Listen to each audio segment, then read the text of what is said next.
Sveiki! Mani sauc Dace, es esmu personālais treneris un strādāju atletikā.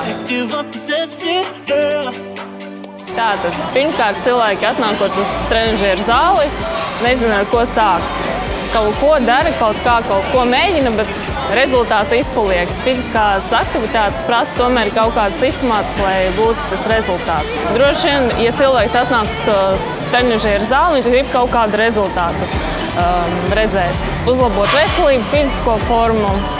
Līdz ar to treneris var palīdzēt saprast, ar ko vispār jāsāk, kas ir jādara, sakārtot savu ēdienkarti un tā tālāk.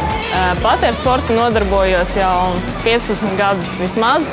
Laika gaitā esmu daudz ko izmēģinājusi. Dažādas cīņu veidus, powerliftingu, bodybuildingu, jogas, un pieredze man ir diezgan tāda daudzpusīga. Tā kā pati es esmu mērķiecīga un esmu gatava strādāt vienmēr uz maksimumu, tad varu apsolīt saviem klientiem, ka tieši tāda pati attieksme man būs arī savā treneru darbā, lai dabūtu maksimālo rezultātu un piepildītu savas vēlmes.